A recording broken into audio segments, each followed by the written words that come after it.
Alright guys, a bit overdue, but it's been a couple of weeks, but episode 8 of Winfield Cup 9 Panasonic Cup 2 review is back. Couple of movies into competition, I see. Couple of upsets too over the last couple of weeks. If we go back to round 10, I'll run you through the classic the wins and losses there. As Whinging Poms defeated by Cowboys, who was okay, 959 to 1073.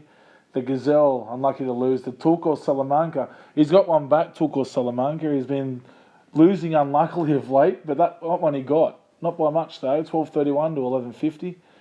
The G-Bane Dragons, getting it over Sharkies are back, 1017 to 1001, another close one. Silverwater Raiders, 1014, defeated by Slevin Doves, 1102. The Pelicans defeated by Peptides, 1028 to 1168. Peptides is hitting a bit of form. 1112 to NFI defeats Menor Mavericks, 1024. Menor Mavericks is starting to lose his grasp on the top four. I think he has now lost his grasp on the top four. We finally won one. 1117 defeated Riddler All-Stars 1003. That's Riddler's highest score this year. Blindsided 1227 defeats Laney's Lunatics 1011. Hard to Fuck Up 1056 defeats Sloppy Dogs 1032. And Barber Schnoz defeated by Men of Steel 1156 to 1115 and a high scoring one there. Men of Steel back in the winning circle.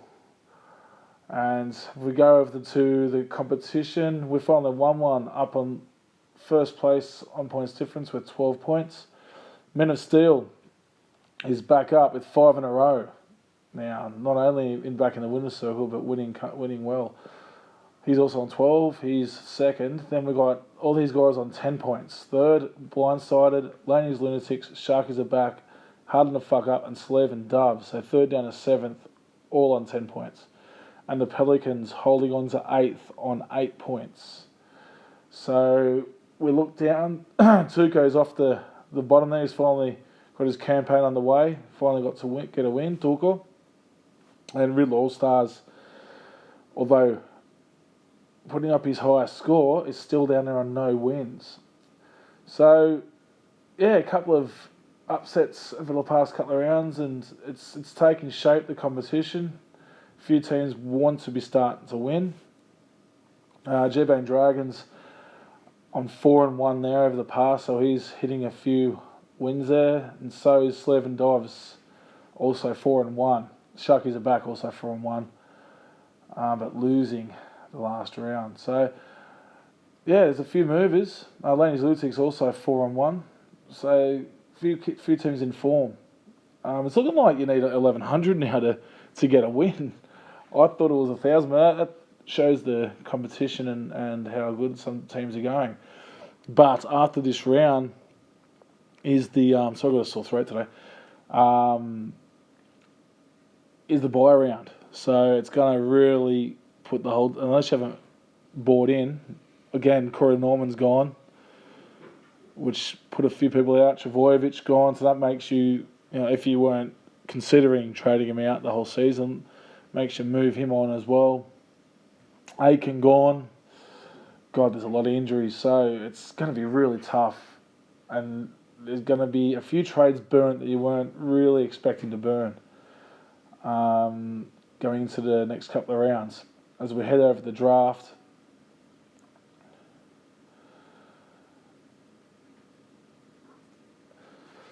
and yes, this is the second time we've played each other in drafts.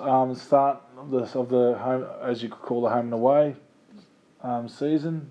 Play each other twice. And sorry, boys, just wasn't prepared. So we go into the games the last round. It was the Pelicans 581, defeated by Men of Steel 667. Gets one back at the Pelicans. Cowboys Rules OK, defeated by NFI 693 to 888. The Gazelle gets a win over Hard to Fuck Up, and a bit of an upset, 971 to 853. Sloppy Dogs defeats Laney's in what's Was a closest game, 8-19 to 7. Oh no, it wasn't 750. I thought it was Oh yes, it was 750. Sorry guys, I'm just a bit tired. I thought G-Bang Dragons and defeated by Fluffy Nuffies 900 to 905. That's a huge scoring game, and unlucky for the G-Bang Dragons, who is flying until recently. So well done, guys. Huge scores. And 971 by the Gazelle was a massive score too. So so that brings the competition up to G-Bang Dragons on 14 points, still leading the comp. Men of Steel second on 12 points, along with Sloppy Dogs and the Pelicans, all on 12. Hard to Fuck Up 10, Fluffy Nuffies 10, and Covers Rules OK 10 down to 7th. So it's 5th, 6th and 7th. Then NFI on 8, and Laney's and the Gazelle both on 6 down the bottom there. It's only point difference separating. So it's going to be good. I've had a few. I'm chopping and changing in drafts. Aiken's now out for, well over a month. Norman, another one, well over a month. I am in tatters in that competition, but I'll try and get a couple of guys in again.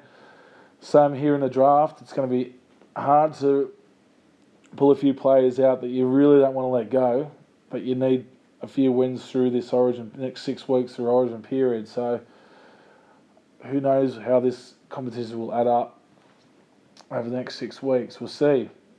See who holds their ground.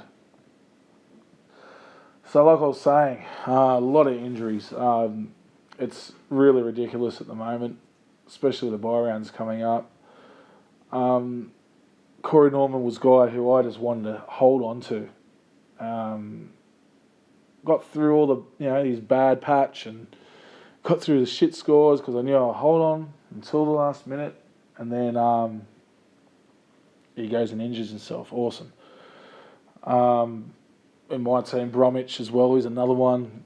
Went and had a hit of coke. Gets in Canberra on a phone outside a nightclub. Brilliant. So there's and Travojevic as well. I mean, I've had some shocking running injuries, and it's really killed my team at the moment. So Burgess, was a good addition. If anyone just got him in or has had him since the start, he's finally hit some really good form. Also, Milford still, hitting some good scores. The captaincy as well is another one. It's Cody Walker, fullback, but now he's having trouble at Souths. Who knows how that's going to play out on his on-field performance. Holding out on Gal and also, what's his name? Graham from the Bulldogs. He could go down again, so it depends if he has a good game this week or not. James Tedesco is another guy who I've been really... it's because of the Tigers. It's been disappointing. Probably doesn't want to be there now. I mean, Moses leaving, that's another one. It's a big buy-round coverage for Moses. Could be the answer to Corey Norman for Para. That's changed it up a bit. So, I mean, there's a few options there. But, yeah, it's tough. You've got to get guys on form. And see who gets picked for Origin. Fafita will probably go. Gallen won't get picked. I don't know why they're even bothering with Gallen. And also with the BJ Lure roller coaster and Ruan Rapana roller coaster, if you've got them, Sean Johnson I'm going to put into that category as well. Just a roller coaster ride.